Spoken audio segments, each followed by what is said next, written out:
সবুজ ও আলেয়া দুজনার ছোট সংসার। চাচা চৌধুরীর বাড়ির ঠিক 3 বাড়ি পরেই তাদের বাড়ি। আলেয়া খুবই ভীতু মেয়ে। রাতে কোনোভাবে একটু শব্দ হলেই ভয়ে চিৎকার চেঁচামেচি করে পুরো পাড়ার লোকের ঘুম ভাঙিয়ে ফেলে। এমনই একদিনের ঘটনা নিয়ে আজকের পর্ব।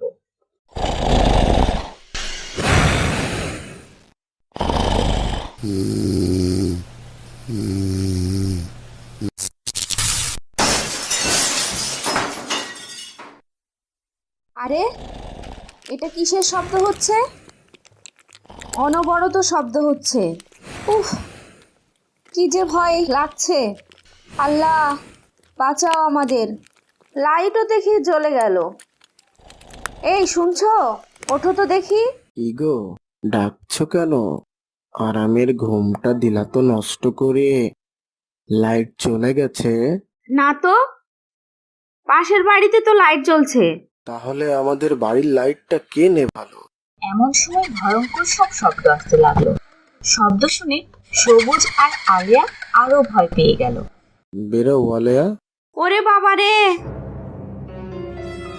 সবুজ আর আলেয়ার চিৎকার চেঁচামেচি শুনে পাড়ার লোকেরা সবাই ছুটে এলো। কি হয়েছে তোমাদের? আমাদের বাড়িতে চোর ঢুকেছে মনে হয়। হঠাৎ বাতি নিভে গেছে আর ভয়ানক শব্দ আসছে ঘরের ভেতর থেকে। আমাদের বাঁচান আপনারা।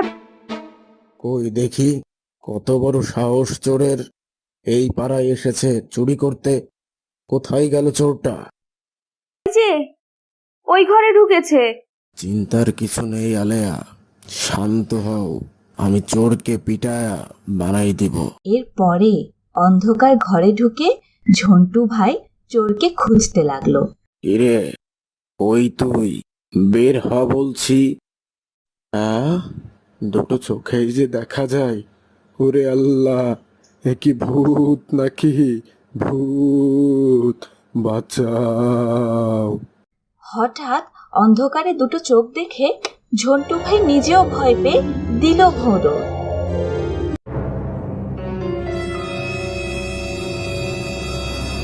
এই, তোমরা সবাই শোনো, ওখানে ভূত আছে। আমি নিশ্চিত। এই দেখো, ও আমাকে মেরে আমার মাথায় আলু করে দিয়েছে। তোমরা কেউ ঘরে যেও না। সবাই যখন ভূতের ভয় পাচ্ছে, এমন সময় চাচা চৌধুরী বিপদের গন্ধ পেয়ে কিভাবে যেন ছুটে এলেন।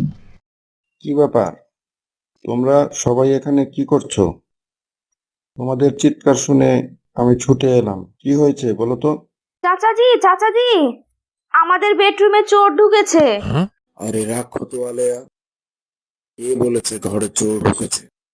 আমি নিশ্চিত ঘরে ভূত ঢুকেছে। হ্যাঁ, দাঁড়াও, আমি ভিতরে গিয়ে দেখি কি আছে ভিতরে।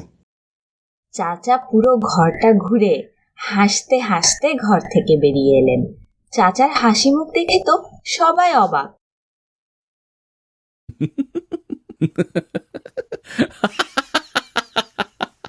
কি, তোমরা সবাই খুব অবাক হচ্ছ তাই না? ভয় পেও না, সবাই আমার সাথে আসো।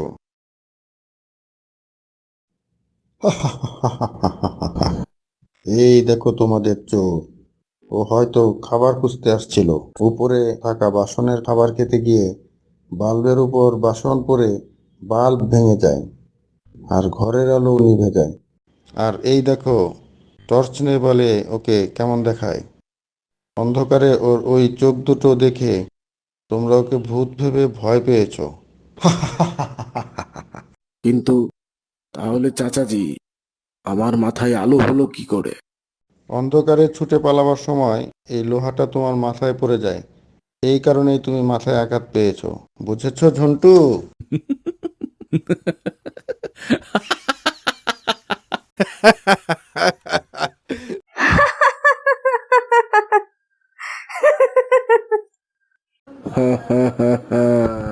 এরপর চাচার কথা শুনে সবাই আশ্বস্ত হলো যে ভূত বা চোর কোনোটি এই পাড়ায় ঢুকেনি।